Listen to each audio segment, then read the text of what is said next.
Hello friends, welcome to my channel.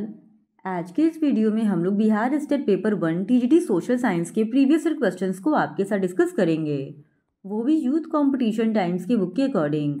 और इसके पहले की वीडियोस में भी हमने बिहार स्टेट पेपर 1 में पूछे गए टीजीटी सोशल साइंस के प्रीवियस ईयर क्वेश्चंस को आपके साथ डिस्कस किया है। अगर अभी तक आपने उन वीडियोज़ को नहीं देखा है तो उन वीडियोज़ का लिंक आपको डिस्क्रिप्शन बॉक्स में मिल जाएगा, आप उसे जाके देख सकते हैं। तो बिना देरी किए चलिए आज का ये वीडियो स्टार्ट करते हैं। तो इससे पहले की वीडियो में हमने 20 मई 2024 के शिफ्ट 1 में पूछे गए 50 क्वेश्चंस को आपके साथ डिस्कस किया था। आज के इस वीडियो में हम लोग बाकी के बचे हुए 50 क्वेश्चंस का डिस्कशन आपके साथ करेंगे। तो क्वेश्चन नंबर 51 है, भारत का कौन सा राज्य सबसे अधिक मात्रा में दालों का उत्पादन करता है? तो इस क्वेश्चन का सही जवाब है ऑप्शन सी, मध्य प्रदेश।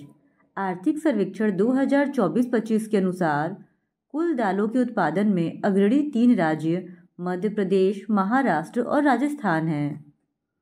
फिर क्वेश्चन नंबर 52, निम्नलिखित में से कौन सा कथन सही नहीं है? तो इस क्वेश्चन का सही जवाब है ऑप्शन बी, भारत विश्व में सब्जियों का सबसे बड़ा उत्पादक है। यह कथन सही नहीं है क्योंकि 2023-24 के आंकड़ों के अनुसार विश्व में सब्जियों एवं फलों का सबसे बड़ा उत्पादक देश चीन है। फिर क्वेश्चन नंबर 53, भारत में श्वेत क्रांति के पिता के रूप में किसे जाना जाता है? तो इस क्वेश्चन का सही जवाब है ऑप्शन बी, वर्गीज कुरियन को। भारत में श्वेत क्रांति के पिता के रूप में वर्गीज कुरियन को जाना जाता है और श्वेत क्रांति की शुरुआत जुलाई 1970 में वर्गीज कुरियन के निर्देशन में ऑपरेशन फ्लड 1 योजना के समारंभ में हुई थी। फिर क्वेश्चन नंबर 54, कोई पदार्थ या वस्तु उसकी डैश के कारण संसाधन बन जाता है? तो इस क्वेश्चन का सही जवाब है ऑप्शन बी, उपयोगिता। कोई वस्तु या पदार्थ अपनी उपयोगिता के कारण संसाधन बन जाता है। फिर क्वेश्चन नंबर 55, ताज़ा पानी मुख्य रूप से सतही अपवाह और भूजल से प्राप्त होता है जिसे डैश के माध्यम से लगातार नवीनीकृत और रिचार्ज किया जा रहा है। तो इस क्वेश्चन का सही जवाब हो जाएगा ऑप्शन सी, हाइड्रोलॉजिकल चक्र। ताज़ा पानी मुख्य रूप से सतही अपवाह और भूजल से प्राप्त है जिसे हाइड्रोलॉजिकल चक्र के माध्यम से लगातार नवीनीकृत और रिचार्ज किया जा रहा है। फिर क्वेश्चन नंबर 56, ताजे पानी का लगभग 70% डैश ग्रीनलैंड और दुनिया के पर्वतीय क्षेत्रों में बर्फ की चादरों और ग्लेशियरों के रूप में होता है। तो इस क्वेश्चन का सही जवाब है ऑप्शन ए, अंटार्कटिका। मीठे पानी का लगभग 70% अंटार्कटिका, ग्रीनलैंड और दुनिया के पर्वतीय क्षेत्रों में बर्फ की चादरों और ग्लेशियरों के रूप में होता है। फिर क्वेश्चन नंबर 57, विश्व में जलभृतों में डैश से थोड़ा कम मीठे पानी को भूजल के रूप में संग्रहित किया जाता है। तो इस क्वेश्चन का सही जवाब है ऑप्शन डी, 0.3। विश्व के जलभृतों में 0.3 से थोड़ा कम मीठे पानी को भूजल के रूप में संग्रहित किया जाता है। फिर क्वेश्चन नंबर 58, छत वर्षा जल संचयन पुनर्भरण की एक तकनीक है। तो इस क्वेश्चन का सही जवाब है ऑप्शन ए, भूजल। छत वर्षा जल संचयन पुनर्भरण की एक तकनीक है और पश्चिमी भारत विशेषकर राजस्थान में पीने का जल एकत्रित करने के लिए छत वर्षा जल संग्रहण का तरीका अपनाया जाता है। फिर क्वेश्चन नंबर 59, निम्नलिखित में से कौन सा पानी की कमी का कारण नहीं है? तो इस क्वेश्चन का सही जवाब है ऑप्शन डी, इनमें से कोई नहीं। पानी की कमी का मुख्य कारण अत्यधिक दोहन, अत्यधिक उपयोग और बढ़ती जनसंख्या है। फिर क्वेश्चन नंबर 60, उत्तर पूर्वी भारत में जनजातीय क्षेत्रों के बड़े हिस्से को वनों की कटाई द्वारा किया गया है। तो इस क्वेश्चन का सही जवाब हो जाएगा ऑप्शन ए, स्थानांतरण खेती। उत्तर पूर्वी भारत में जनजातीय क्षेत्रों के बड़े हिस्से को वन कटाई स्थानांतरण खेती द्वारा किया गया है। फिर क्वेश्चन नंबर 61, निम्नलिखित में से कौन सी मणिपुर की लुप्तप्राय प्रजाति है? तो इस क्वेश्चन का सही जवाब हो जाएगा ऑप्शन सी, संगाई। वे जातियां लुप्तप्राय मानी जाती हैं जो इनके रहने के आवासों में खोज करने पर अनुपस्थित पाई गई हैं और ये उपजातियां स्थानीय क्षेत्र, प्रदेश, देश, महाद्वीप या पूरी पृथ्वी से ही लुप्त हो गई हों। ऐसी ही प्रजातियों में एशियाई चीता, गुलाबी सिर वाली बत्तख शामिल है और मणिपुर की संगाई भी एक संकटग्रस्त प्रजाति है। फिर क्वेश्चन नंबर 62, निम्नलिखित में से कौन से गैर पारंपरिक संसाधन हैं? तो इस क्वेश्चन का सही जवाब हो जाएगा ऑप्शन डी, ये सभी। पवन ऊर्जा, ज्वारीय ऊर्जा और सौर ऊर्जा, ये तीनों ही गैर पारंपरिक संसाधन हैं। फिर क्वेश्चन नंबर 63, जीवाश्म ईंधन क्या है? तो इस क्वेश्चन का सही जवाब है ऑप्शन सी, दबे हुए जीव द्वारा निर्मित। जीवाश्म ईंधन दबे हुए जीव द्वारा निर्मित होते हैं और इसके अंतर्गत कोयला, पेट्रोलियम आदि को शामिल किया जाता है। जीवाश्म ईंधन का विकास एक लंबे भूवैज्ञानिक अंतराल में होता है। फिर क्वेश्चन नंबर 64, निम्नलिखित में से किस देश के पास पेट्रोलियम और प्राकृतिक गैस का विशाल भंडार नहीं है? तो इस क्वेश्चन का सही जवाब हो जाएगा ऑप्शन सी, चीन। चीन में पेट्रोलियम एवं प्राकृतिक गैस का विशाल भंडार नहीं है। BGS वर्ल्ड मिनरल प्रोडक्शन 2018-22 के अनुसार वर्ष 2024 में शीर्ष कच्चा तेल एवं प्राकृतिक गैस भंडार वाले 5 देश निम्नलिखित हैं। पहला वेनेजुएला, दूसरा सऊदी अरब, तीसरा कनाडा, चौथा ईरान और पांचवा इराक। फिर क्वेश्चन नंबर 65, हुगली औद्योगिक प्रदेश का केंद्र है। तो इस क्वेश्चन का सही जवाब है ऑप्शन डी, कोलकाता हावड़ा। हुगली औद्योगिक प्रदेश का केंद्र कोलकाता हावड़ा है और हुगली औद्योगिक प्रदेश हुगली नदी के किनारे बसा हुआ है।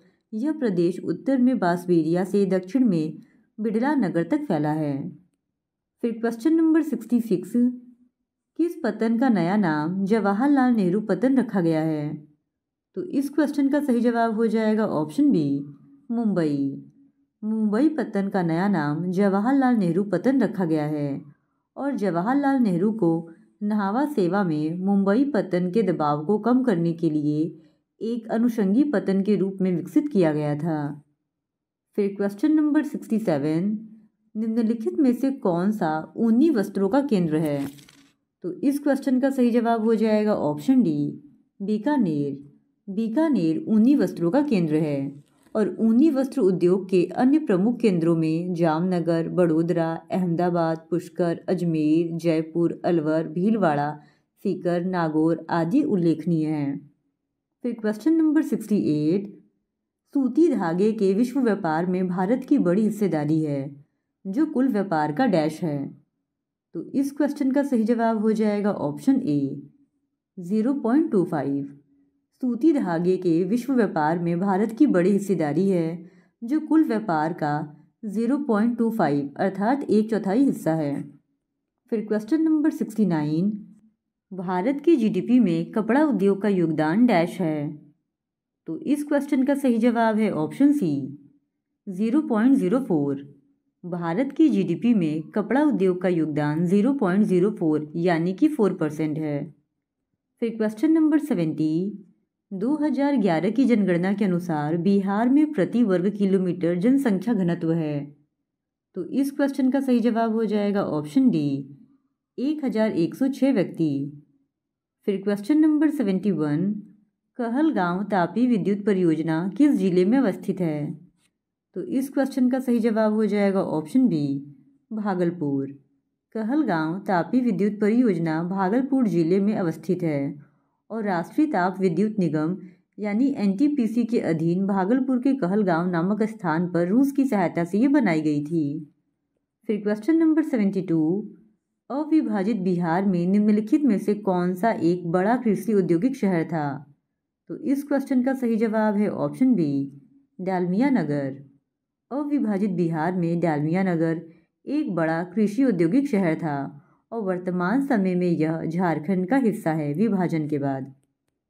फिर क्वेश्चन नंबर 73, बिहार का कौन सा जिला सर्वाधिक वन आच्छादित है? तो इस क्वेश्चन का सही जवाब हो जाएगा ऑप्शन सी, कैमूर। ISFR 2023 के अनुसार बिहार राज्य का सर्वाधिक वन आच्छादित जिला कैमूर है और यहाँ का 30.51% भूभाग वन आच्छादित है और बिहार राज्य का कुल 8% भाग वन आच्छादित है। फिर क्वेश्चन नंबर 74, बिहार की निम्नलिखित में से कौन सी ताप विद्युत परियोजनाएं कोयले पर आधारित है। तो इस क्वेश्चन का सही जवाब हो जाएगा ऑप्शन डी, इनमें से सभी। बिहार की बरौनी घाटी तथा बाढ़ में ताप विद्युत परियोजनाएं कोयले पर आधारित है। फिर क्वेश्चन नंबर 75, बेल्जियम में सामाजिक विभाजन का आधार था। तो इस क्वेश्चन का सही जवाब हो जाएगा ऑप्शन सी, भाषा। बेल्जियम में सामाजिक विभाजन का मुख्य आधार भाषाई और संस्कृति भिन्नता था। फिर क्वेश्चन नंबर 76, भारतीय संविधान में समवर्ती सूची का प्रावधान किस देश से लिया गया है। तो इस क्वेश्चन का सही जवाब है ऑप्शन बी, ऑस्ट्रेलिया। भारतीय संविधान में समवर्ती सूची का प्रावधान ऑस्ट्रेलिया के संविधान से लिया गया है और समवर्ती सूची एक महत्वपूर्ण हिस्सा है हमारे संविधान का, जो यह सुनिश्चित करती है कि कुछ विशेष विषयों पर केंद्र और राज्य दोनों सरकारें कानून बना सकती है। फिर क्वेश्चन नंबर 77, रंग भेद की नीति किस देश में कायम था। तो इस क्वेश्चन का सही जवाब हो जाएगा ऑप्शन ए, दक्षिण अफ्रीका। रंग भेद की नीति दक्षिण अफ्रीका में कायम थी। यह एक आधिकारिक और कानूनी रूप से लागू की गई नीति थी जो 1948 से लेकर 1994 तक चली थी और इस नीति के तहत लोगों को उनकी जाति एवं त्वचा के रंग के आधार पर विभाजित किया गया था। फिर क्वेश्चन नंबर 78, स्वतंत्र एवं निष्पक्ष चुनाव कराने की जिम्मेदारी किसकी है। तो इस क्वेश्चन का सही जवाब हो जाएगा ऑप्शन बी, चुनाव आयोग का। स्वतंत्र एवं निष्पक्ष चुनाव किसी भी लोकतंत्र की नींव होती है और भारत में यह जिम्मेदारी पूरी तरह से चुनाव आयोग के अधीन है। फिर question number 79, universal adult franchise से क्या तात्पर्य है। तो इस क्वेश्चन का सही जवाब है ऑप्शन सी, सभी वयस्कों को वोट देने का अधिकार। यूनिवर्सल एडल्ट फ्रेंचाइज से हमारा तात्पर्य है कि सभी वयस्क जो आमतौर पर 18 वर्ष या उससे अधिक उम्र के होते हैं उनको वोट देने का अधिकार दिया जाए, वो भी बिना किसी भेदभाव के। फिर क्वेश्चन नंबर 80, भारतीय संविधान में मौलिक कर्तव्य किस देश से लिया गया है। तो इस क्वेश्चन का सही जवाब हो जाएगा ऑप्शन बी, रूस से। भारतीय संविधान में मौलिक कर्तव्यों की अवधारणा को सोवियत संघ के संविधान से लिया गया है और इन्हें 42वें संविधान संशोधन के द्वारा अनुच्छेद 51A के अंतर्गत जोड़ा गया था। फिर क्वेश्चन नंबर 81, मतदाता पहचान पत्र के अलावा और कितने प्रमाण पत्र वैध होते हैं। तो इस क्वेश्चन का सही जवाब हो जाएगा ऑप्शन बी, 14। मतदाता पहचान पत्र के अलावा निर्वाचन आयोग के द्वारा 14 अन्य पहचान पत्रों को मतदान के समय वैध माना गया है। फिर क्वेश्चन नंबर 82, संविधान का अनुच्छेद 78 किससे संबंधित है। तो इस क्वेश्चन का सही जवाब हो जाएगा ऑप्शन बी, सरकार के निर्णयों और नीतियों के बारे में राष्ट्रपति को सूचित रखने के संबंध में प्रधानमंत्री के कर्तव्यों से। सरकार के निर्णयों और नीतियों के बारे में राष्ट्रपति को सूचित रखने के संबंध में प्रधानमंत्री का कर्तव्य है और इस बात को अनुच्छेद 78 में वर्णित किया गया है। फिर क्वेश्चन नंबर 83, निम्नलिखित में से कौन लोकतांत्रिक चुनाव की सबसे महत्वपूर्ण विशेषता है। तो इस क्वेश्चन का सही जवाब हो जाएगा ऑप्शन सी, स्वतंत्र और निष्पक्ष चुनाव। लोकतंत्र की बुनियादी पहचान यह है कि यहाँ पे जो चुनाव होते हैं वो स्वतंत्र और निष्पक्ष तरीके से हो और इसे सुनिश्चित करने के लिए चुनाव आयोग का गठन किया गया है।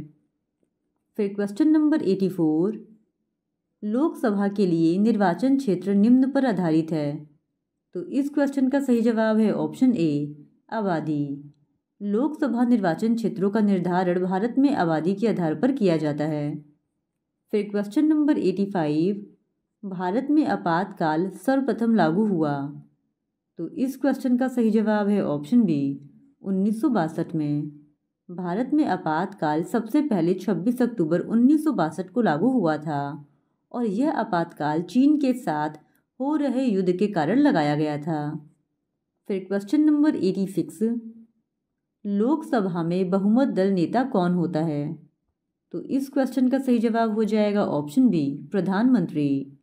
लोकसभा में बहुमत दल का नेता प्रधानमंत्री होता है।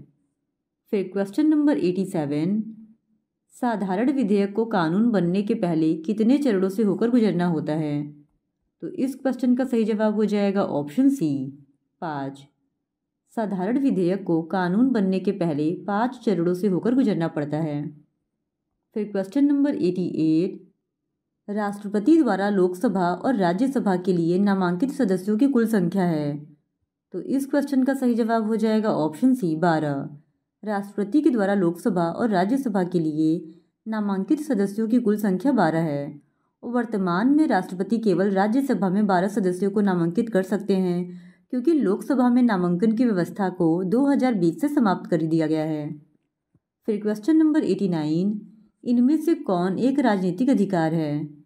तो इस क्वेश्चन का सही जवाब है ऑप्शन ए, चुनाव लड़ने का अधिकार।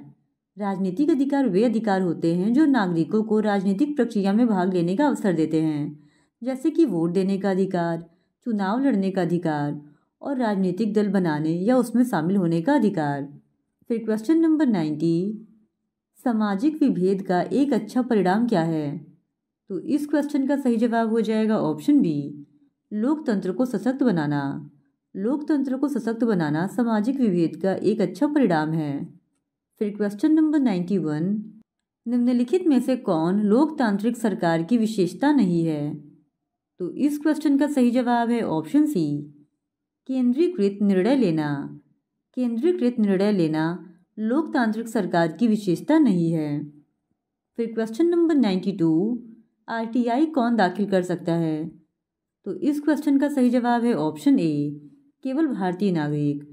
आरटीआई यानी राइट टू इन्फॉर्मेशन केवल भारतीय नागरिक ही दाखिल कर सकता है। फिर क्वेश्चन नंबर 93, सत्ता साझाकरण के बारे में निम्नलिखित में से कौन सा कथन सत्य है? तो इस क्वेश्चन का सही जवाब है ऑप्शन डी, उपरोक्त सभी। सत्ता साझाकरण के बारे में उपरोक्त तीनों ही कथन सत्य है। पहला कथन, सत्ता सरकार के विभिन्न अंगों के बीच साझा की जाती है, ये भी सही है। सत्ता को विभिन्न स्तरों पर सरकारों के बीच साझा किया जा सकता है, ये भी सही है। और सत्ता को विभिन्न सामाजिक समूहों के बीच भी साझा किया जा सकता है, ये भी सही है। इस वजह से ऑप्शन डी इस क्वेश्चन का सही जवाब हो जाएगा। फिर क्वेश्चन नंबर 94, डैश बेल्जियम में विभिन्न सामाजिक समूहों के बीच सत्ता की साझेदारी का एक अच्छा उदाहरण है। तो इस क्वेश्चन का सही जवाब हो जाएगा ऑप्शन ए, सामुदायिक सरकार। बेल्जियम में सामुदायिक सरकार एक अनोखी व्यवस्था है जो विभिन्न भाषाई और सांस्कृतिक समुदायों के बीच प्रतिनिधित्व सुनिश्चित करने के लिए बनाई गई है। फिर क्वेश्चन नंबर 95, राजनीतिक दलों का उदय सीधे तौर पर डैश के उद्भव से जुड़ा है।